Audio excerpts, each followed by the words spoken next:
Muito bem, voltamos a falar direto da página do Jornal Visão Espírita no YouTube e no Facebook para mais uma gota de Espiritismo. Hoje, gota do Evangelho no Lar. Vamos fazer o circuito completo, oração inicial. Aí vamos fazer a leitura do livro Segue-me, de Emmanuel por Chico Xavier. Hoje caiu Recursos e Caminhos. A gente vai ler e explicar. Depois a gente vai para o Evangelho segundo o Espiritismo. Caiu hoje o capítulo 5, Bem-aventurados os aflitos. O item que selecionado foi motivos de resignação. Motivos de resignação. E aí, na sequência, a gente faz a prece final, já com o pedido para sermos instrumentos para a fluidificação da água. A minha já está aqui. Você pode separar a sua aí, pode ser uma garrafinha d'água, pode ser um copo d'água, pode ser uma jarra, enfim. Né? Não precisa abrir, não precisa descobrir, não precisa colocar paninho branco, não precisa colocar nada. É só ser instrumento para a fluidificação da água no final do nosso Evangelho. Por que é que a gente faz o Evangelho no lar assim? Porque tem muita gente que não consegue fazer, né? Ler em voz alta, comentar, reunir a família para isso. Então põe o vídeo nosso na televisão, assiste, participa, faz conosco o Evangelho. Tem gente que professa a fé espírita sozinho em casa, fica difícil de fazer o Evangelho sozinho, então coloca lá um fone de ouvido, pega lá o celular e assiste, marca um dia da semana, né, um horário fixo, um dia fixo na semana, e faz o Evangelho no Lar, que é a visita de Jesus, é convidar Jesus para fazer parte da nossa casa, né? Isso é muito importante e realmente faz uma diferença brutal na nossa vida, né? E tem gente também que é sozinho, não é que professa a fé espírita sozinho, é sozinho em casa. Só tem ele para não falar em voz alta, ficar falando, né? O Evangelho, assiste com a gente. Isso é muito importante e faz o Evangelho uma vez por semana. Esse é o objetivo. A gente não ganha nada com o vídeo, então quando você compartilha, você curte, você comenta, você ajuda o YouTube e o Facebook a divulgarem mais esse vídeo e de repente pode chegar na mão de alguém que está sozinho, alguém que precisa fazer o Evangelho, alguém que gostaria de fazer o Evangelho e tá na mão, na palma da mão. É só você apertar o joinha ali, não custa nada para você, né? Apertar o joinha não faz diferença nenhuma para você. Vai lá, pá, clica, que o YouTube e o Facebook vão entender que que esse vídeo é importante e aí sugerem para outras pessoas. Pode ser que chegue na mão de quem quer fazer o Evangelho e não conseguir, né? É isso. Então vamos lá. Vamos elevar o pensamento até Jesus. Como que faz isso? É só pensar no rosto de Jesus como nós o conhecemos, como nós imaginamos que ele seja, tá bom? Senhor Jesus, querido mestre e amigo, Deus Pai Todo-Poderoso, benfeitores espirituais, mentores que nos acompanham, seu Calixto, Dona Zélia, seu João Leão Pita, seu Joaquim, seu Romeu, seu Alexandre, doutor Agripino, seu Otávio, meu guia espiritual, e cumprimentando seu Otávio, cumprimento a todos os guias espirituais presentes. Mais uma vez, Senhor Jesus, estamos aqui para sermos instrumentos da vossa paz no momento da fluidificação da água e também aqui na explicação da leitura edificante e do Evangelho no lar. Portanto, pedimos ao Senhor que nos ajude para que isso aconteça da melhor forma possível. Gostaríamos de começar agradecendo por tudo de bom que nos aconteceu na última semana, por tudo de ruim que não aconteceu na última semana e, claro, por tudo de ruim que aconteceu na última semana, porque afinal de contas já foi, já passou. O problema é quando vai vir alguma coisa ruim ainda, né? Que dá aquela sensação ruim. Já veio, já foi, já passamos, já passou, por mais dolorido que tenha sido, já foi. Isso que é o mais importante, já foi. Que tenhamos isso cada vez mais em mente, mestre, e entendamos claramente que foi para o nosso bem e que já passou. Isso que é o mais importante. Gostaríamos ainda, Senhor Jesus, no quesito pedido, pedir ao Senhor que não olhe as nossas imperfeições, pelo menos não por esse momento, por esses instantes que estamos reunidos em Teu nome, para que possamos ter um bom Evangelho no lar, da melhor forma possível, com a Sua presença em meio a nós. E sabedores dela, por somos mais de dois reunidos em Teu nome, já agradecemos de antemão a Sua presença, bem como dos mentores, benfeitores espirituais, nosso guia espiritual, nosso muito obrigado, e que assim seja. Então, vamos lá. Recursos e caminhos. No livro Segue-me sempre tem uma passagem do Novo Testamento, e essa aqui é da primeira carta de João, capítulo 5, versículo 14. E esta é a confiança que temos para com Ele, que se pedirmos alguma coisa segundo a sua vontade, Ele nos ouve. Aqui está falando de Jesus, né? Então vamos lá, o que nos diz Emmanuel? Exporemos em prece ao Senhor os nossos obstáculos, pedindo as providências que se nos façam necessárias à paz e à execução dos encargos que a vida nos delegou. Entretanto, suplicaremos também a Ele nos ilumine o entendimento para que lhe saibamos receber dignamente as decisões. Vamos pedir, mas também vamos criar condições e rogar a Deus que nos ilumine o entendimento para a gente entender aquilo que é meu esforço, que com o meu esforço eu devo mudar, aquilo que, independentemente do meu esforço, não vai ser possível mudar, e sabedoria para entender quando é um, quando é outro. Essa é a tônica do nosso pedido no momento da prece. Devemos pedir, seja lá o que for, mas suplicar também a Deus que nos ilumine o entendimento para que saibamos receber dignamente as decisões. Não nos esqueceremos de que a nossa capacidade visual abrange mais ou menos unicamente o curto espaço de 60 segundos de um minuto, enquanto que o Senhor, que nos acompanhou as numerosas existências passadas, existências que conservamos agora na Terra temporariamente esquecidas, nos conhece o montante das necessidades de hoje e amanhã. Tenhamos suficientemente gratidão para não suprimir-lhe a bênção. A providência divina possui os recursos e caminhos que lhe são próprios para alcançar-nos. Quando encarnados no plano físico, se na posição de enfermos costumamos implorar do céu a dádiva da saúde corpórea, na expectativa de obter um milagre, às vezes o céu nos responde com a imposição de um bisturi que nos rasga as entranhas de maneira a reconstruir-nos o equilíbrio orgânico. Às vezes a gente pede por uma cura, e a cura está disponível na medicina. E é importante que façamos uso dessa prerrogativa, que é extremamente importante. Simbolicamente, ocorrem circunstâncias idênticas no quadro espiritual de nossa vida cotidiana. Rogamos a Deus a presença da felicidade em nossos dias, segundo a concepção com que a imaginamos, mas somos, via de regra, portadores de certos defeitos que nos impediriam acolhê-la, sem agravar as próprias dívidas. E Deus, em muitos casos, nos envia primeiramente o espinho da provação, que nos faculta a experiência precisa para recebê-la em momento oportuno, como determina o recurso operatório para o corpo doente, antes que se lhe restaure a saúde. Essa parte é um pouco difícil da gente entender, não é? Às vezes a gente pede a Deus ajuda para que estamos passando momentos infelizes, e a gente gostaria de ter aqueles momentos mais felizes, que acontecessem algumas coisas boas na vida da gente. Aquilo que a gente considera ser uma coisa boa, a concepção que a gente tem do que seria coisa boa. E aí, antes que nós possamos utilizar essas aspas, coisas boas que nos viriam, enquanto estamos ainda na pequenez, que faríamos mau uso dessa felicidade, dessa tal felicidade, e aí nos comprometeríamos ainda mais, criaríamos mais débitos ainda. Primeiro Deus nos dá as provações para que a gente aprenda a agir com cautela no momento da felicidade. É difícil a gente entender que é assim que funciona, mas é assim que funciona. É como uma criança que precisa cortar alguma coisa, mas se você der a faca para ela, ela vai se machucar. Ela vai se machucar. E aí como é que faz? Ela precisa cortar.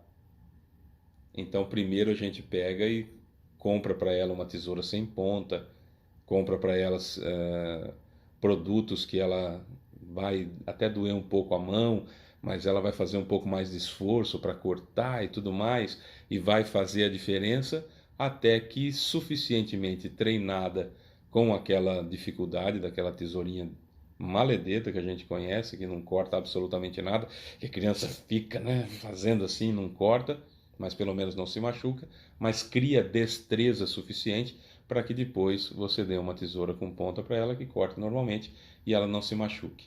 Se você der a tesoura antes dela treinar, ela vai se machucar fatalmente, né? Então, seria mais ou menos isso. Como crianças que somos, pedimos a tesoura para cortar, Deus primeiro nos dá a sem ponta, nos treina suficientemente para depois nos dar uma tesoura que corte efetivamente para que a gente não se machuque com aquilo. Seria mais ou menos isso.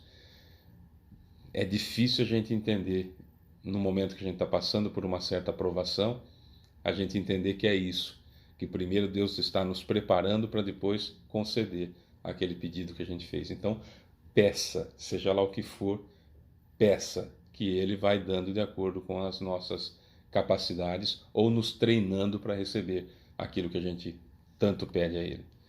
Oremos sim, no entanto, é imperioso em matéria de petição rogar isso ou aquilo ao Senhor, sempre de acordo com a sua vontade, porque a vontade do Senhor inclui invariavelmente a harmonia e a felicidade de nossa vida. O que Deus quer é que nós sejamos felizes, é o que todo pai quer para o filho. Que o filho seja feliz, isso é óbvio. Acontece que, por nos conhecer muito bem, por saber como éramos nas vidas anteriores, coisa que nós não sabemos, por ver a quantidade de vezes que nós já caímos diante de obstáculos simplesinhos. Ninguém cai diante de um obstáculo gigantesco. Se você está num caminho e você vê uma pedra enorme, você desvia dela, você dá um jeito de tirá-la do caminho. O que derruba a gente? As pedrinhas pequenininhas, que a gente não vê, tropeça e cai de cara no chão, né? São esses pequenos obstáculos que a gente vai pedindo para que Deus nos dê, por incrível que possa parecer. A gente pede alguma coisa que, pelo nosso histórico, pelo histórico que nós temos de encarnações passadas, se Ele der, nós vamos fazer bobagem. Então, estamos num momento, agora, que dá para Ele primeiro nos preparar, para que depois a gente receba, então, aquilo que a gente pediu. Então, peça. Ah, mas Deus sabe do que eu preciso. Ele sabe, mas peça, porque nós temos o livre-arbítrio. Se não pedir, Ele não vai dar. Porque Ele não vai ferir o nosso livre-arbítrio. Ele não vai viver a nossa vida pela gente. Põe isso na cabeça. Deus, aí muito distante, evidentemente, porque é criatura, Jesus, os espíritos evoluídos não vão viver a nossa vida pela gente. Não vão. Eles não vão ver que eu estou precisando de alguma coisa e vão me dar do nada para que minha vida fique facinha. Isso não vai acontecer. Isso não, definitivamente não vai acontecer. Então peça aquilo que você precise, seja lá o que for, desde saúde física, para ganhar na loteria, peça. Quer pedir para ganhar na loteria, peça. Peça. Se for para o seu bem, você vai ganhar. Se não for para o seu bem, primeiro ele vai te dar lições de gerenciamento dos seus recursos, de fazer o bom uso desse dinheiro em favor das outras pessoas, sendo fiel no pouco, para que treinando ser fiel no pouco, você então possa ter bastante para também ser fiel. Percebe? Se eu não pedir, não vem. Ah, Fábio, mas será que Deus vai me ajudar a ganhar na loteria? Por que não? Você não sabe qual é o seu planejamento encarnatório, e se isso acontecer, você tem uma prova gigantesca e dificílima pela frente. Esteja preparado. Se você não ganhar, pode ter certeza que vai acontecer alguma coisa, que você vai gerenciar dinheiro que não é seu, você vai gerenciar as suas finanças de modo que vai sobrar para você ajudar as outras pessoas, sobrar no sentido de que você vai poder tirar sem fazer falta para ajudar as outras pessoas, para que você seja fiel no pouco e então esteja treinado o suficiente para ser fiel no muito. Percebe? Então, é isso. Ah, eu estou com uma doença aqui incurável e vou pedir para Deus. Peça para Deus. Porque não existe doença incurável.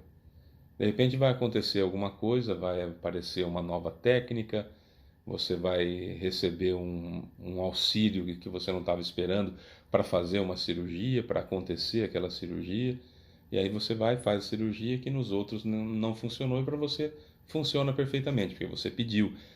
Perceba, Deus não vai facilitar a sua vida no sentido de tolher o seu livre-arbítrio para fazer para você o que você está precisando. Ele vai olhar e vai, está precisando de uma cirurgia aqui. Ah, deixa eu curar ele, assim ele não precisa passar pela cirurgia. Espera lá. Tem todo um planejamento encarnatório, tem todo um passado para ser resgatado, tem todo um futuro para ser plantado. Quem que vive? Sou eu ou ele? Sou eu, então eu tenho que tomar as decisões. E se eu não quero pedir ajuda dele, ele não intervém, até que eu peça. Simples assim. Por quê? Porque há necessidade de um entendimento de que nós não somos deuses.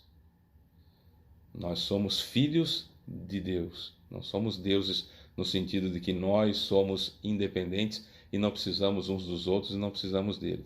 Essa é uma lição que, quando o princípio inteligente deu origem a mim, o princípio inteligente já tinha aprendido isso lá no reino mineral, que nós necessitamos grandemente uns dos outros. Já tinha aprendido no reino vegetal a importância de agregar e de manter a harmonia corporal. Já tinha aprendido no reino animal as dificuldades que são, as desarmonias que acontecem com cânceres em animais, com doenças dolorosas e doloridas que acontecem em animais, é para a gente entender a desagregação da matéria e a necessidade de um comando firme do princípio inteligente ou espírito que domina aquele corpo. E que a matéria está suscetível a um monte de degradações. E que nós precisamos modificar o nosso jeito de pensar e buscar os recursos que existem na natureza e, no caso, na medicina, na ciência, na tecnologia, para sairmos daquele problema que nós temos físico, material também. É muito importante que tenhamos esse entendimento. Peça, não vai acontecer nada com você se você não pedir, porque você tem o livre-arbítrio e enquanto tiver o livre-arbítrio, e isso é garantido por Deus até o fim dos tempos, enquanto tiver o livre-arbítrio, ninguém vai te dar absolutamente nada que você precise se você não pedir. Porque é falta de respeito com a pessoa você interferir no livre-arbítrio dela. Simples assim. E espírito superior não é inconveniente. Deus muito menos. Né?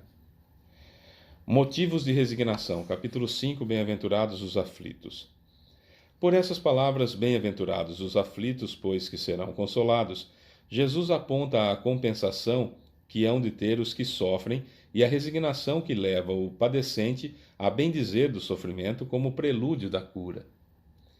Também podem essas palavras ser traduzidas assim: deveis considerar-vos felizes por sofrerdes, vistos que as dores desse mundo são o pagamento da dívida que as vossas passadas faltas vos fizeram contrair. Suportadas pacientemente na terra, essas dores vos poupam séculos de sofrimento na vida futura. Deveis, pois, sentir-vos felizes por reduzir Deus a vossa dívida, permitindo que a saldeis agora, o que vos garantirá a tranquilidade no porvir. Esse tipo de pensamento espírita, ele não é fácil de nós compreendermos, e eu explico por quê. Porque nós aprendemos uma ideia da divindade como um pai que dá presentes. Isso nós aprendemos durante séculos nas religiões que nós professamos, em várias outras vidas. E a gente ainda tem essa ideia de que se eu pedir alguma coisa a Deus, Ele vai me dar porque Ele é bonzinho, porque Ele é pai, porque Ele é bonzinho e porque eu mereço, afinal de contas, eu sou extraordinário, já estou passando por esse problema e Deus vai se apiedar de mim. Mas Ele sabe todas as vidas que eu tive antes e cada uma das transgressões à lei divina ou natural que eu fiz e a necessidade de passar por determinados problemas. Eu não tenho que sofrer, eu sofro quando perco oportunidades de expiar pelo amor, então aí a divindade não tem outra alternativa senão permitir que eu expie pela dor, e aí nesse momento eu fico sempre trazendo o eu primeiro, e aí eu sou um desgraçado, eu sou um sofredor, eu sou uma pessoa que fiz muita coisa errada, eu devo ter feito muita coisa errada, eu devo ter feito que mal eu fiz a Deus, eu devo ter pregado chiclete na cruz, eu devo ter feito não sei o que, eu devo ter feito não sei o que lá. Sempre se vitimizando naquela situação de uma importância tão grande que as leis da natureza que foram aplicados em você é porque você ou é bom demais ou porque é ruim demais. Sempre naquela ideia de protagonismo. A gente nunca entende, ou pelo menos é mais difícil de nós entendermos, que nós somos os culpados de tudo que está acontecendo conosco. Que nós estamos vivenciando as consequências, essa é a palavra que nós estamos trabalhando, as consequências dos meus atos. Simples assim, são consequências dos meus atos. E que se eu não falar com a divindade, se eu não me colocar em contato com a divindade, essas consequências elas vão ser mais penosas para mim. Se eu me colocar em contato com a divindade, eu posso parcelar isso de uma forma que eu consiga esticar esse prazo um pouco maior. Então, se eu tenho que passar por 10 dores, que eu passe por uma dor só nessa encarnação e parcelo as outras 9 para as 9 encarnações próximas. Pode ser, por que não? Eu posso fazer a caridade suficientemente para cobrir a multidão das dores que eu deveria passar. Pedro, na carta aos Romanos, diz exatamente isso. A caridade cobre uma multidão de pecados. Jesus disse, eu tenho que pagar o mal com o bem. Pagar o mal que eu fiz no passado com o bem que eu posso fazer agora. Simples assim. Eu tenho que estar em contato com a divindade, eu tenho que buscar a divindade. E Jesus não precisa de mim para nada. Para absolutamente nada. Você acha que muda alguma coisa na vida de Jesus se eu der bola para ele ou não? Se eu fizer uma oração para ele ou não? Se eu elevar o meu pensamento até ele ou não? Não faz a mínima diferença. A diferença que vai fazer é que ele vai olhar e falar assim, infelizmente o Fábio vai ter mais dores até que consiga baixar um pouco essa empáfia e perceber que todos somos dependentes uns dos outros. É um lamento que vai acontecer e Jesus vai continuar vivendo a vida dele. Ele não vai ficar triste, não vai deixar de ficar num estado feliz, que ele é um espírito perfeito. Isso não vai macular ele. Nossa, acabei com o dia de Jesus, hein? Nossa, hoje eu não falei com ele. Ah, eu não acredito em Deus, não. Você tá louco, eu não acredito em Deus, não.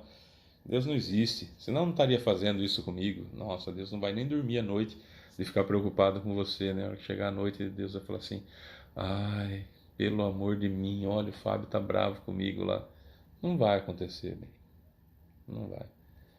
Jesus vai continuar fazendo o que ele tem que fazer e vão chegar para ele e falar assim, você viu que o Fábio agora é ateu? O Fábio não acredita mais em Deus, tá revoltadinho por causa das coisas que vê no mundo, então tá revoltadinho, acha que sabe, então fala que não acredita mais em Deus, por causa do conhecimentozinho reba que conseguiu aí durante uma vida de estudos, que é um conhecimento insignificante, agora está se achando no auge para falar Deus não existe, eu não acredito em Deus, etc, etc.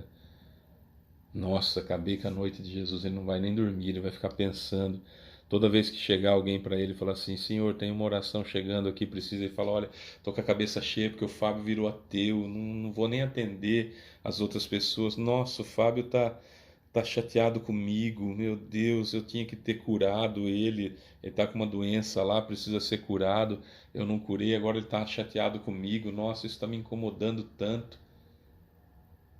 Mas, Senhor, estamos precisando aqui, tem um monte de criança com fome, tem um monte de gente com dificuldade aqui fazendo oração, pedindo oração.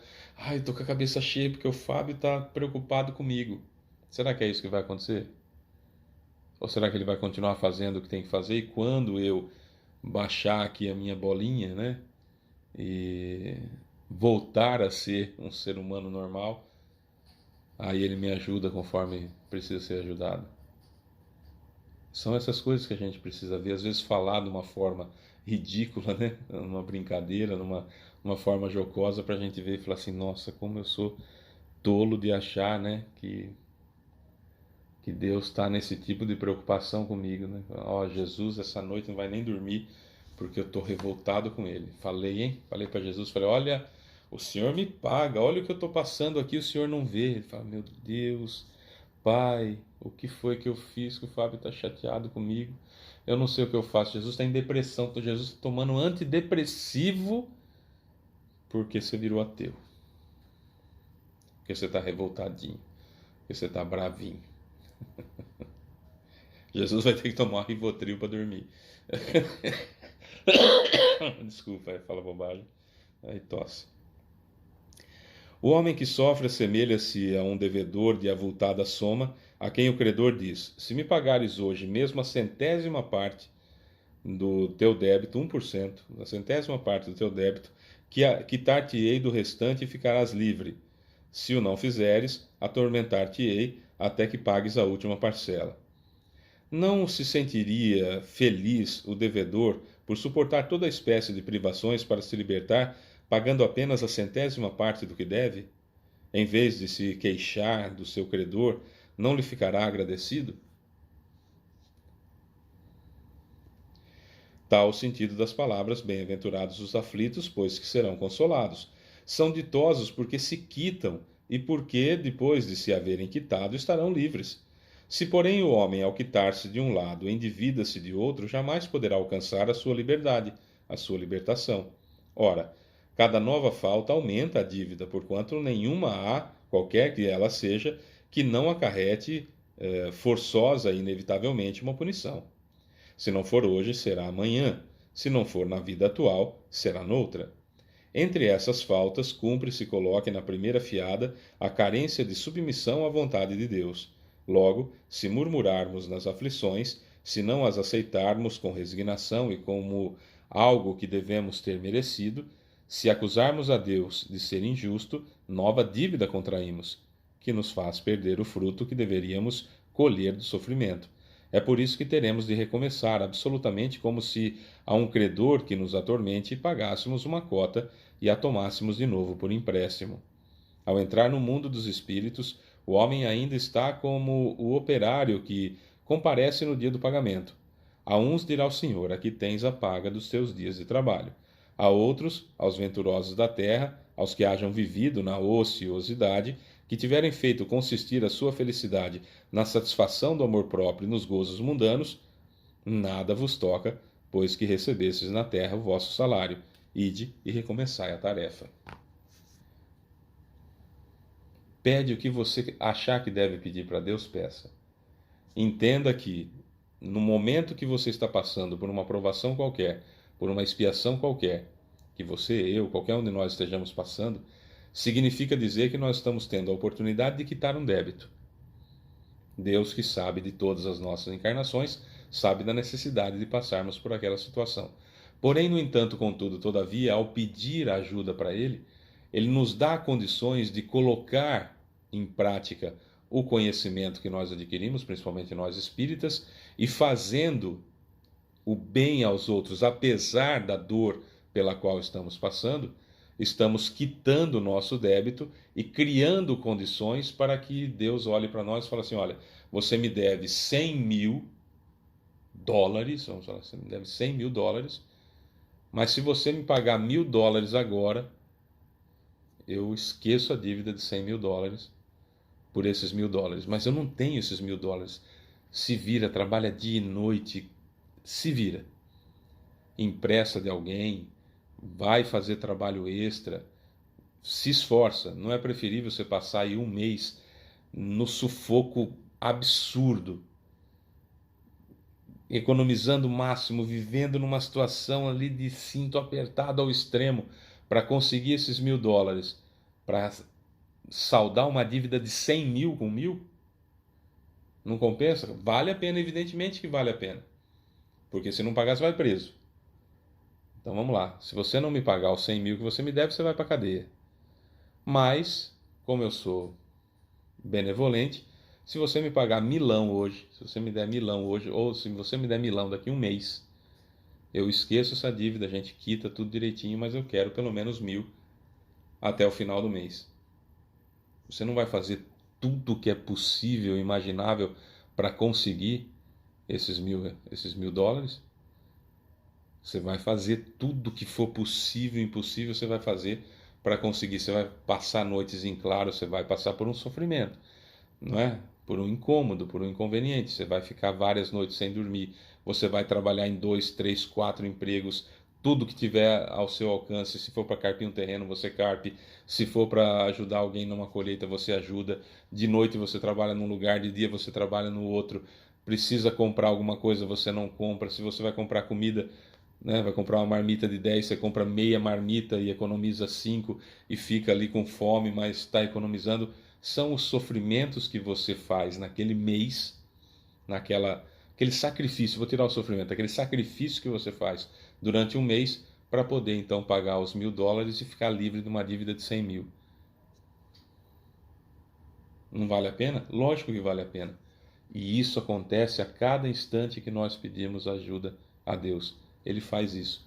Cada ajuda, cada problema que você está passando, peça ajuda, porque Ele vai parcelar essa dívida, Ele vai quitá-la com uma pequena parcela, que envolve a caridade, que envolve fazer o bem ao próximo, que envolve principalmente, como ele explicou aqui, a submissão à vontade de Deus. Respira e vai para frente.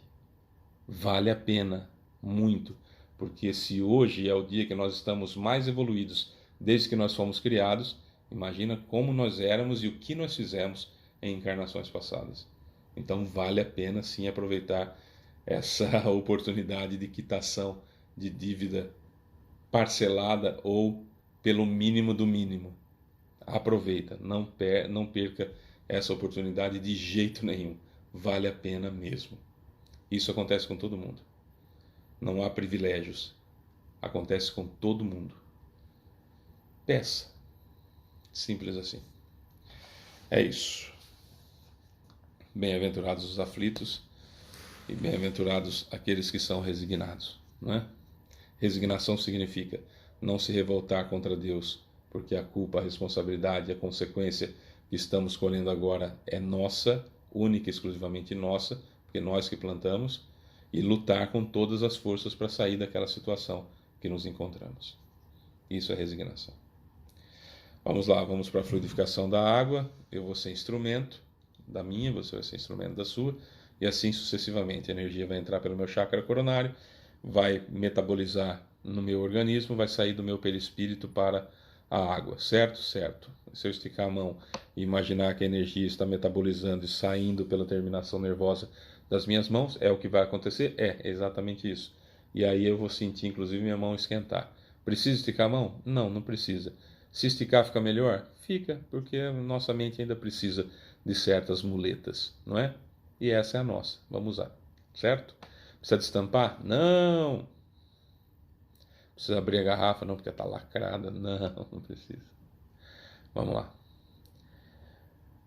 Senhor Jesus, querido mestre e amigo, Deus Pai Todo-Poderoso, mentores, benfeitores espirituais, notadamente aqueles que nos acompanham, seu Calixto, Dona Zélia, seu João Leão Pita, seu Joaquim, seu Romeu, seu Alexandre e doutor Agripino, seu Otávio, meu guia espiritual e todos os demais guias espirituais, muito obrigado a todos e a cada um de vocês pela oportunidade que tivemos hoje no nosso Evangelho no Lar. Muito obrigado, Senhor Jesus, agradecendo ao Senhor, evidentemente, e agradecendo a todos. Muito obrigado pela paciência, muito obrigado pelo carinho, muito obrigado pela perseverança, muito obrigado pelo acréscimo de misericórdia que o Senhor sempre tem conosco. Já estamos aí no acréscimo do acréscimo do acréscimo do acréscimo, né? De misericórdia, e por isso muito obrigado por mais uma vez o Senhor nos permitir.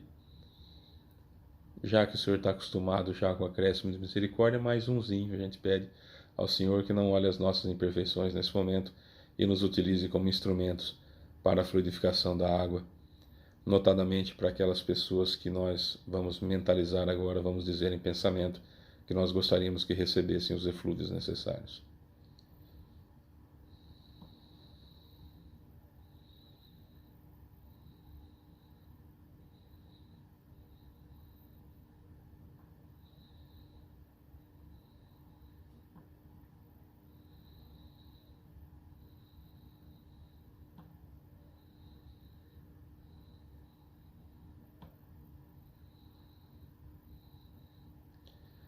É isso, Senhor, muito obrigado de coração, porque sabemos que, pelo nosso pedido, o Senhor vai criar condições para que nós recebamos da melhor forma possível esses desejos que são necessariamente, via de regra, de cura física, de cura espiritual, de cura psicológica, mas principalmente de refazimento do nosso perispírito, reorganização perispiritual. Muito obrigado, Mestre, de coração. Obrigado a todos os mentores, nomeados e não nomeados. Muito obrigado ao seu Otávio e todos os guias espirituais que estiveram conosco.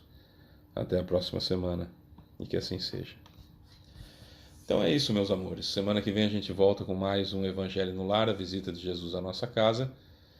Se puder compartilhar, repito, compartilha, curte, comente esse vídeo que vai chegar para mais pessoas, tá bom? Sou Fábio Pereira, essa é mais uma gota do Evangelho no Lar, a visita de Jesus à nossa casa. Semana que vem tem mais. Beijo para você que fica. Tchau.